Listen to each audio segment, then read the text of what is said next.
तो पिछले क्लास में हम लिमिटिंग रेंज से संबंधित चीज़ें देख रहे थे। सबसे पहली बात मैं एक बार रिवाइज करवा दे रहा हूँ लिमिटिंग रेंज के बारे में। तो लिमिटिंग रेंज क्या होता है, जो पूरा का पूरा ख़त्म हो जाता है। क्यों लगाते हैं ये कंसेप्ट, तो यदि किसी रिएक्शन में एक से अधिक रिएक्टेंट का अमाउंट दे रखा हो तो हम लगाते हैं लिमिटिंग रेंज का केस। ठीक है, अब कैसे निकालते हैं, कौन है लिमिटिंग रेंज, तो हम क्या करते हैं, गिवन अमाउंट लेते हैं रिएक्टेंट का और उसको डिवाइड कर देते हैं उसके करस्पॉन्डिंग स्टोइकोमेट्रिक कोएफिशिएंट से। जिसके लिए ये वैल्यू कम आती है वही हो जाता है लिमिटिंग रेंज, और वही डिसाइड करता है कि कितना प्रोडक्ट बनेगा और कितना कौन खर्च होगा, कौन कितना बनेगा। ठीक है, चलो तो क्या इस क्वेश्चन में लिमिटिंग रेंज लगा सकते हैं, लगा सकते हैं। क्यों, क्योंकि देखो इसका भी अमाउंट दे रखा है और इसका भी अमाउंट दे रखा है, तो जाहिर सी बात है ये क्या लिमिटिंग रेंज में आएगा, बिल्कुल आएगा, ये कंसेप्ट लगाएंगे। तो हम पहले x निकालते हैं, x फॉर H2 कैसे, गिवन अमाउंट, तो गिवन अमाउंट मोल हो सकता है, मॉलिक्यूल हो सकता है, वॉल्यूम हो सकता है। तो नहीं ये मोल है, नहीं ये मॉलिक्यूल है और नहीं ये वॉल्यूम है, तो जाहिर सी बात है इसके लिए आप क्या करेंगे, इसके लिए पहले मोल में कन्वर्ट कर लो। क्या कर लो, मोल में कन्वर्ट कर लो। तो मोल कैसे निकालेंगे, इसका आपको सिखाए थे, मोल कैसे निकालते हैं, given mass by molar mass. तो H2 का मोलर मास कितना, 2, तो डिवाइड इसको करो, इसके मोल कितने होंगे, given mass by molar mass कितना 32, कितना हो गया 1। तो अब x निकालो, तो गिवन अमाउंट कितना है 2 डिवाइडेड बाय स्टोइकोमेट्रिक कोएफिशिएंट कितना 1। अब x निकालो किसके लिए, O2 के लिए, कैसे, गिवन अमाउंट कितना 1, स्टोइकोमेट्रिक कोएफिशिएंट 1/2। देखो इसके बगल में कितना है 1/2, इसके बगल में कितना है 1, इसके बगल में कितना है 1। तो ये कोएफिशिएंट क्या हो गया, स्टोइकोमेट्रिक कोएफिशिएंट, स्टोइकोमेट्रिक कोएफिशिएंट। ठीक है, अब इसको डिवाइड करो तो ये कितना आएगा 2 और ये कितना आएगा 2। अब तो वैल्यू बराबर है, तो क्या करेंगे भाई, ये दोनों खत्म हो जाएगा। इसका ये मतलब हुआ कि दोनों लिमिटिंग है, दोनों पूरा का पूरा खत्म हो जाएगा। तो किसी भी तरीके से आप निकालो आंसर वही आने वाला, किसी भी तरीके से आप निकालो आंसर वही आने वाला। ठीक, तो अब यदि हम H2O की बात करें तो इससे निकाल के देखते हैं और इससे भी निकाल देखते हैं, फ्रॉम H2। बस आपको समझाने के लिए मैं ले रहा हूं ये कि 1 mole of H2 will give you 1 mole of H2O।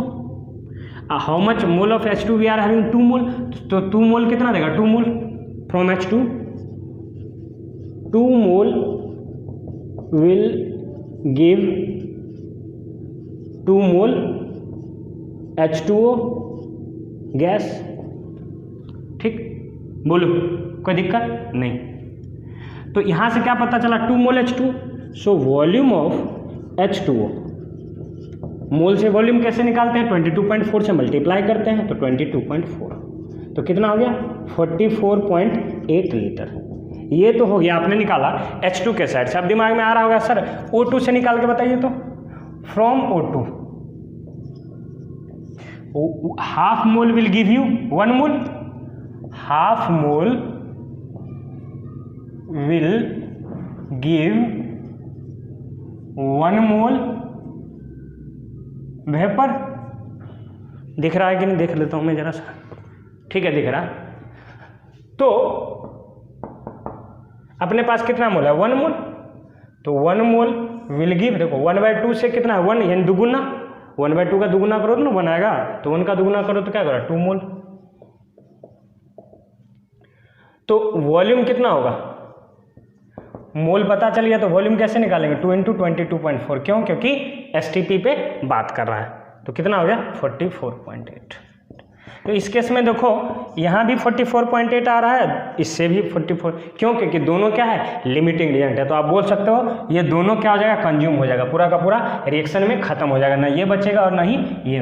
तो यहाँ भी बोल सकते हो ये भी लिमिटिंग रिएक्टेंट है और ये भी लिमिटिंग रिएक्टेंट है। बोलो कोई दिक्कत नहीं। चलो एक और क्वेश्चन ट्राई करते हैं, एक और क्वेश्चन ट्राई करते हैं। ठीक है,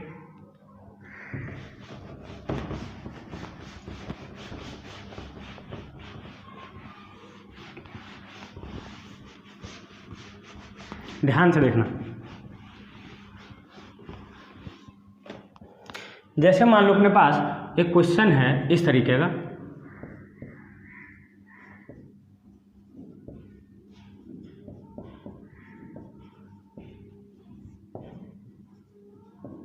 ये रिएक्शन दिया हुआ है आपके पास, ठीक।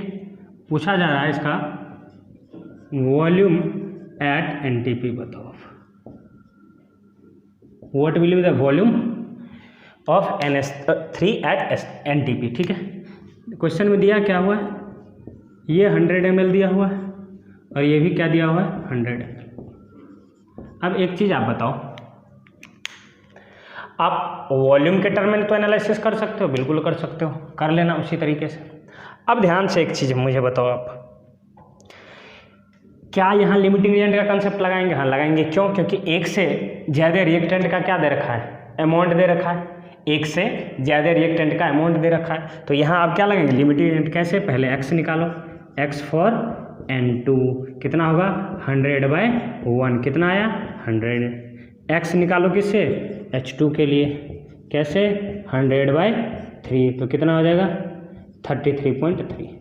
तो अब बताओ ये दोनों में कम कौन है, ये वाला, ये क्या है मिनिमम, तो यही क्या हो जाएगा लिमिटिंग रिएजेंट। यानी अब ये हो गया लिमिटिंग रिएजेंट। और एक बात, क्या बात सर, ये 1 है, ये 3 और ये 2, ये कौन सा कोएफिशिएंट है, स्टोइकियोमेट्रिक कोएफिशिएंट, ठीक। तो यहाँ से ये पता चला कि अब एनालिसिस हम किसके बेसिस पे करेंगे, H2 के बेसिस पे, ना कि N2 के बेसिस पे। तो इसके बेसिस पे करोगे तो अब ये बताओ 3 ml will give 2 ml, 3 ml H2 will give 2 mol NH, 2 ml NH3, right? So 1 mole of H2 will give 2/3 ml NH3, ml बोलना चाहिए, ठीक है। तो अपने पास कितना है 100 ml, तो कितना देगा बताओ 2/3 इंटू 100, कितना हो गया 200/3 ml। ये लिमिटिंग है तो ये पूरा का पूरा खत्म हो जाएगा, ठीक है। ये कौन बना, ये NH3 का वॉल्यूम है, ये किसकी बात हो रही है NH3 की बात। और दूसरी बात, ये तो खत्म हो गया H2, क्यों, क्योंकि H2 क्या पता चल गया लिमिटिंग रिएजेंट। तो इसका मतलब ये है कि ये बच गया, तो ये कितना बचा ये देखो। अब अपना क्वेश्चन है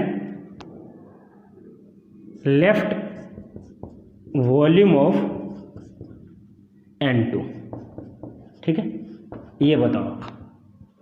तो देखो जब ये 3 ml खर्च हो रहा था तो ये कितना हो रहा था 1 ml, ये 3 ml खर्च हो रहा था तो कितना 1 ml, मतलब 1/3 हो रहा था। तो 100 होगा तो कितना 100 का 1/3 कितना होगा बताओ, 3 ml H2 reacts with 1 ml N2। तो अपने पास कितना है 100 ml, 100 ml H2 will react with 1/3 into 100 ml N2। बोलो कोई दिक्कत नहीं, मैं थोड़ा सा इसको फ्रेम में लाता हूँ, ठीक। अब देखो ध्यान से, मतलब कितना हो गया 100/3 ml, ये रिएक्ट किया, ये कौन सा है, ये जो रिएक्टेड जो खर्च हुआ। तो लेफ्ट कितना है, बचा कितना, तो लेफ्ट अमाउंट कितना होगा,